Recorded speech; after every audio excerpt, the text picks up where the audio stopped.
Sometimes with an annuity, we have an interest to figure out how much it is going to be worth in the future.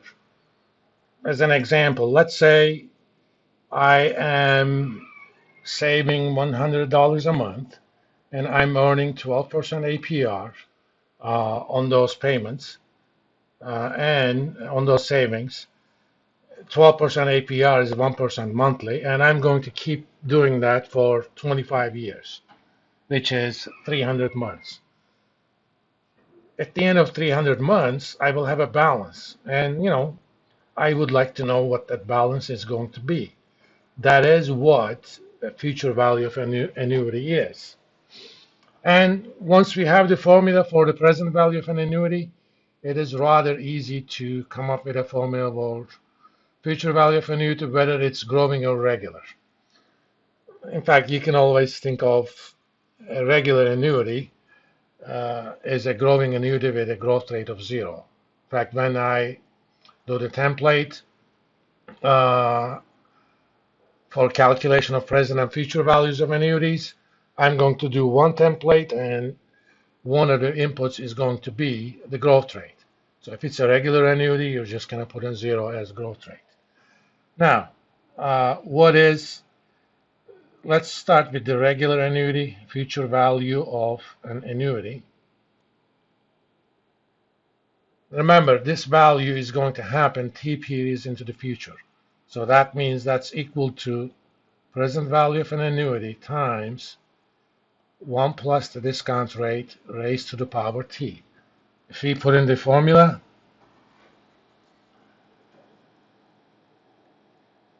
C dollar over R times 1 minus 1 over 1 plus R raised to the power T. Well, multiply the whole thing by 1 plus R raised to the power T. You're going to see that that's equal to C dollar R, which is the present value of the perpetuity, times 1 plus R raised to the power T minus 1. That's easy to do. And in Excel, we actually have a formula, so we don't have to worry about that. Now, what will we do?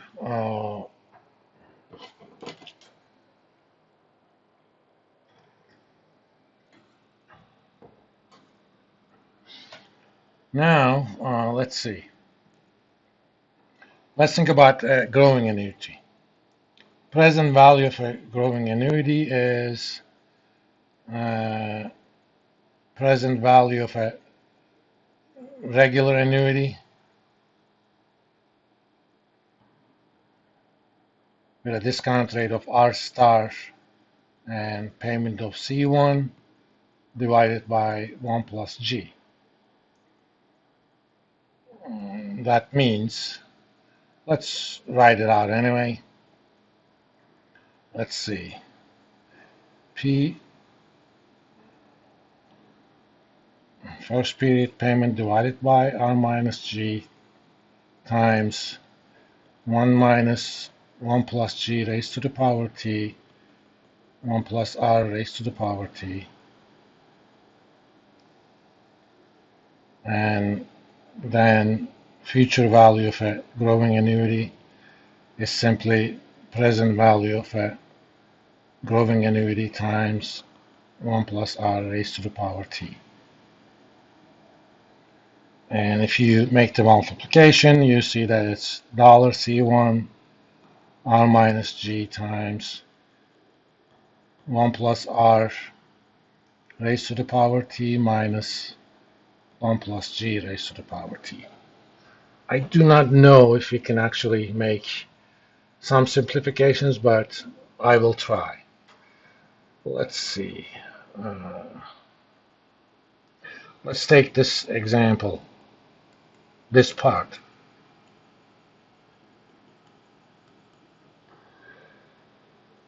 Oops, that's not what I wanted to do.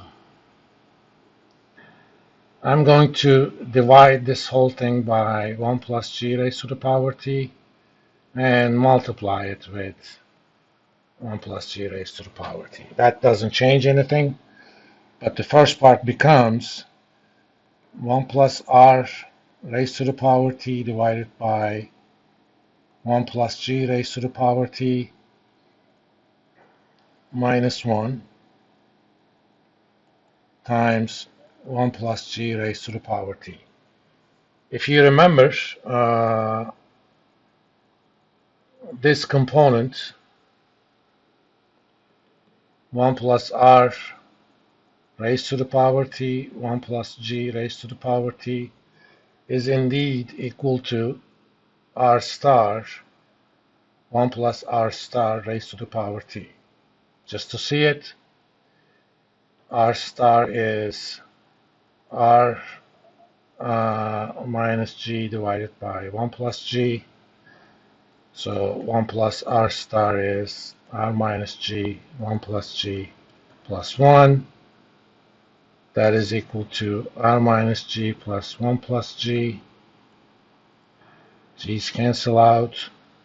So that's equal to 1 plus r, 1 plus g, just like we want it. So we're going to take that part and apply it here. That means 1 plus r divided by 1 plus g raised to the power t minus 1 is 1 plus r star raised to the power t minus 1. And let's go back to the formula. We know what this is now. So present value of future value of a growing annuity is going to be, come on, come to Papa.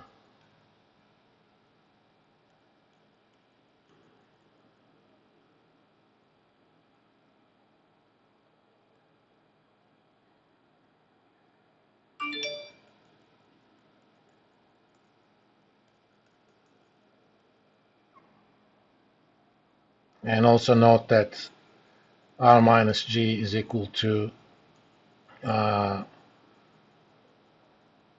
star times 1 plus g. Just look at the definition. Where are you? Yes. So that's equal to $C1 times 1 plus g times r star 1 plus r star minus 1 plus g raised to the power t. Collecting terms,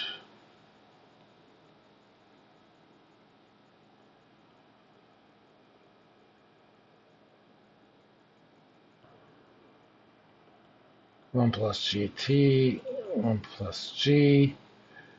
So note that this is equal to future value of a regular annuity where the payments are $C1 and discount rate is R star.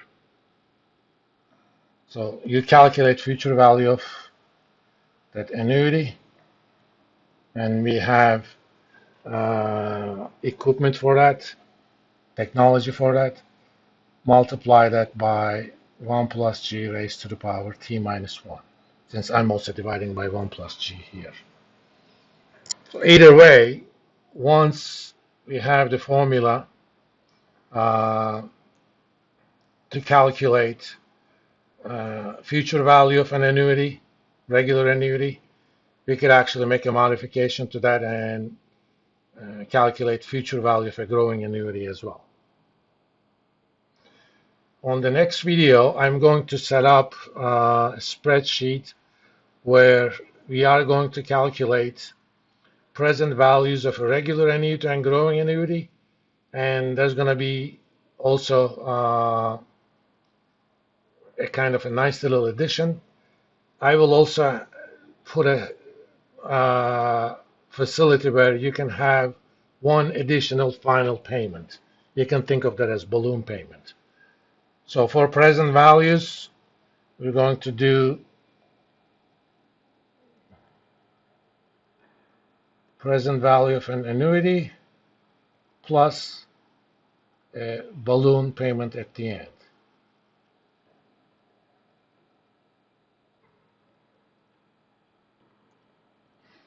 This would actually be rather useful to value regular bonds. If you know anything about bonds, which we're going to talk about in Chapter 6, bonds have regular cash flows, which are called coupons, and when the maturity comes, it pays some sort of quasi-principal value or face value. And we will also do future value of an annuity,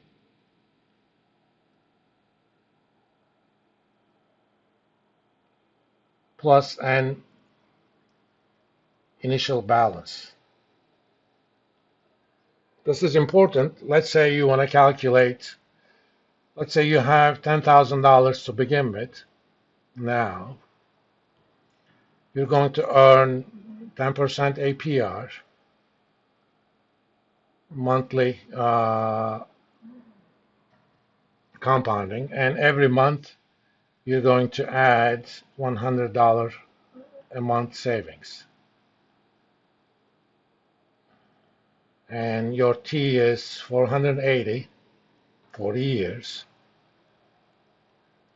After saving $100 a month for 40 years and beginning with $10,000 now, you would be interested in how much you will have at the end of 40 years.